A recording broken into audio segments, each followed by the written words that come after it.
அஸ்ஸலாம் அலைக்கும் உறவுகளே. இஸ்வா ஸ்கூல்ல கிரீன் டேனா என்ன, ட்ரீ, நேச்சர் இந்த மாதிரி தான் போக முடியும். அதுலயும் என்ன டிஃப்ரெண்டா பண்ணலாம் அப்படின்னு யோசிக்கும் போது சேவ் எர்த்ன்ற ஒரு கான்செப்ட் எடுத்தோம். ஆனா எப்படின்னா, ஒன் சைடு எர்த் ரொம்ப பொல்யூஷனா இருக்க மாதிரியும், ஒன் சைடு நல்லா பிளாசமிங்கா இருக்க மாதிரியும் பிளான் பண்ணோம். யோசிக்க முடியுது, ஆனா அதை எப்படி ரியாலிட்டியில கொண்டு வருதுன்னு தெரியாம ChatGPT ஒரு ஐடியா கேட்டேன். என்ன ரிசல்ட் வந்திருக்கு நீங்களே பாருங்க. சூப்பர்ல. சோ இதே மாதிரியே ரீக்ரியேட் பண்ணணும்னு நான் ஒன்னு யோசிச்சேன். ட்ரெஸ் இதே மாதிரி நம்மளால வாங்க முடியாது. சோ துணி எடுத்து ஒரு சைடு கிரீனாவும் ஒரு சைடு ஆஷாவும் தைக்கலான்னு நம்ம பக்கத்து வீட்டு டேலண்டட் டெய்லர்ட்ட ஐடியா கேட்டு ஒவ்வொரு கடையா ஏறி இறங்கி தேடி கண்டுபிடிச்சு கிளாத் வாங்கிட்டு வந்து கொடுத்துட்டேன். நான் எதிர்பார்க்காததை விட ஒரே நாள்ல பெஸ்டா தச்சு கொடுத்தோன்னே எனக்கு ரொம்ப ஹாப்பி ஆயிடுச்சு. அதுக்கப்புறம் ஒரு சைடு ஃபுல்லா பிளாசமிங்கா இருக்கிறதுக்கு ஆர்டிபிஷியலா எங்க போனாலும் கிடைக்கல. அப்புறம் ஃபிளவர்ஸ் கிளிப்ஸா இருக்கும்ல, அதெல்லாம் பார்த்து வாங்கிட்டு கம்ப்யூட்டர் சென்டர்ல போய் சில ஃபிளவர்ஸும் சேவ் எர்த் பொல்யூஷன் இது மாதிரியும் போர்டு அடிச்சு வாங்கிட்டு வந்துட்டோம்.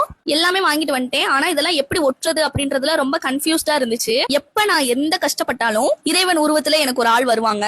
மாஷா அல்லாஹ், இந்த நேரத்துல எனக்கு அவ்வளவு பேரும் ஹெல்ப் பண்ணாங்க. அதுக்கு எப்பவுமே நான் கிரேட்ஃபுல்லா இருக்கேன். இருக்க விதவிதமான இலைகள் எல்லாத்தையும் பறிச்சுட்டு வந்து இந்த எதை வேணாலும் ஒட்டிக்கன்னு ஒரு ஆள் கொடுத்தாங்க. ஒரே நாள்ல ட்ரெஸ் தச்சு கொடுத்ததும் சரி, இந்த பூவெல்லாம் தேடி அலைஞ்சு திரிஞ்சிட்டு இருக்கப்ப வா நான் ஒரு கடைக்கு கூட்டு போறேன்னு சொல்லி ஒருத்தவங்க கூட்டு போனதும் சரி, ஸ்டிக் பண்ணும் போது கன்ஃபியூஷன் ஆனப்ப நானே உங்களுக்கு பண்ணி தரேன்னு ஒருத்தவங்க உட்காந்து பண்ணி கொடுத்ததும் சரி, எல்லாத்துக்குமே எனக்கு ஒவ்வொரு ஆள் ஹெல்ப் பண்ணாங்க. ரொம்ப சந்தோஷம். ஒரு 3 hours இதை ஒட்டுறதுக்கு மட்டும் ஆச்சு. ஃபைனலி ட்ரெஸ் ரெடி ஆயிடுச்சு.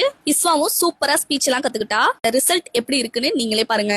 இந்த வீடியோ பிடிச்சிருந்துச்சுன்னா லைக் போடுங்க. மீண்டும் சந்திப்போம். பாய். அஸ்ஸலாமு அலைக்கும்.